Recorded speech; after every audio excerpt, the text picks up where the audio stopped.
तसं बघायला गेलं तर भारतीय संघ क्रिकेट सामना जिंकला की सगळ्याच फॅन्सना खूप छान वाटतं, अगदी आनंदाला उधाण येतं. परंतु नामिबिया विरुद्धचा सामना जिंकल्यानंतर कोणालाच खास आनंद झालेला नाहीये.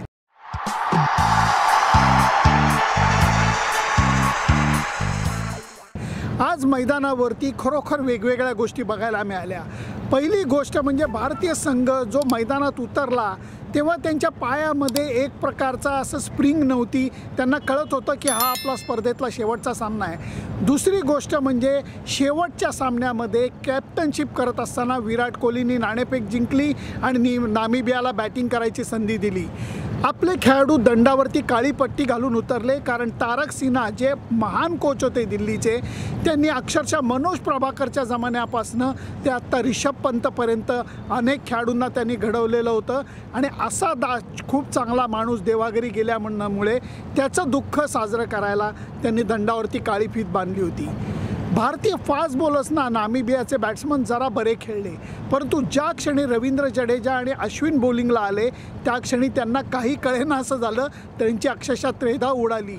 दोघांनीही 3-3 फलंदाजांना बाद केलं आणि नामिबियाचा डाव 8 बाद 132 धावांमध्ये रोखण्यात भारतीय संघाला यश मिळालं. त्याच्यात आश्चर्य काहीच नव्हतं.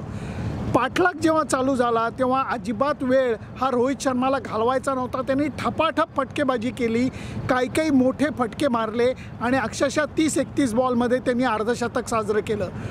अर्धशतक साजरं करून 80पेक्षा जास्त धावांची भागीदारी करून तो तंबूत परतला आणि त्याच्यानंतर सूर्यकुमार यादव येऊन मिळाला.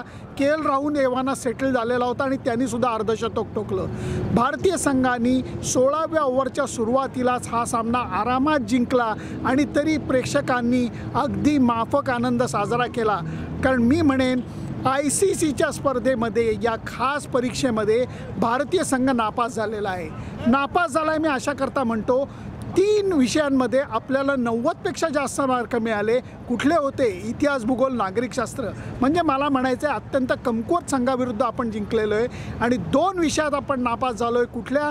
पाकिस्तान आणि न्यूझीलंड. त्यामुळे आपल्या समोर जे लागलं आहे, भारतीय संघासमोर जे लागलं आहे ते नापास म्हणून लागलेलं आहे. रवी शास्त्रींनी सामना संपल्यानंतर पत्रकार परिषदेमध्ये कबूल केलं की एकीकडे 2दा ऑस्ट्रेलियात जाऊन ऑस्ट्रेलियामध्ये आपण ऑस्ट्रेलियाला हरवलेलं आहे. इंग्लंडमध्ये आपण 2 टेस्ट जिंकून मालिका जिंकण्याच्या प्रवासाकडे निघालो होतो. वेस्ट इंडिज असू दे, श्रीलंका असू दे, या संघाची तर त्यांनी जाता जाता नामोल्लेख केला. त्याचं कारण या संघांना या भारतीय संघाने हरवणं याच्यात विशेष काहीच नव्हतं. पण ICCच्या टुर्नामेंटमध्ये अपेक्षित यश मिळत नाही आहे आणि ते खलतं आहे. याची 2 कारणं रवी शास्त्रींनी सांगितली. एक कारण, पहिल्या 5 बॅट्समनमध्ये कुणी बॉलिंग टाकू शकत नाही. याचाच अर्थ व्यंकटेश अय्यरसारख्या खेळाडूचा आता समावेश करण्याची गरज झालेली आहे. दुसरी गोष्ट म्हणजे ऑलराऊंडर्सची कमतरता. जे चांगले संघ आहेत त्यांच्या टीममध्ये ऑलराऊंडर्स आहेत. आपल्या संघामध्ये हार्दिक पंड्यावरती आपण विसंबून राहतो आहे, रवींद्र जडेजावरती विसंबून राहतो आहे. पण फास्ट बॉलिंग ऑलराऊंडर जर का मिळाला तर एकंदर संघाचा नक्षा बदलेल. ह्या 2 कमतरता रवी शास्त्रींनी बोलून दाखवलेल्या आहेत. 7 वर्षाच्या कालखंडामध्ये रवी शास्त्रींनी त्याचं काम चांगल्या पद्धतीने पार पाडलं. संघाला एक वेगळं वळण दिलं, हे नाकारून चालणार नाही. त्यामुळे रवी शास्त्री आणि विराट कोहलीचा कालखंड हा यशस्वी म्हणूनच मानायला लागेल. पण टेस्ट क्रिकेटसाठी, वन डे क्रिकेट आणि T20साठी नाही. त्याचं कारण आपण मुख्य वर्ल्ड कपमध्येही हार पत्करलेली आहे, आपण T20 मध्येही हार पत्करलेली आहे.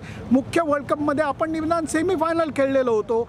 या T20 वर्ल्ड कपमध्ये आपण साखळी स्पर्धेतनंच बाहेर पडलो आहे. त्यामुळे सिंहावलोकन करायची गरज आहे.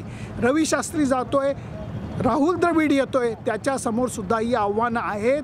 भारतीय संघाला आता व्हाईट बॉल क्रिकेटमध्ये निर्णायक टप्प्यावरती घेऊन जाण्याकरता राहुल द्रविडला योजना आखायला लागणार आहेत. सुनंदन लेले, दुबई.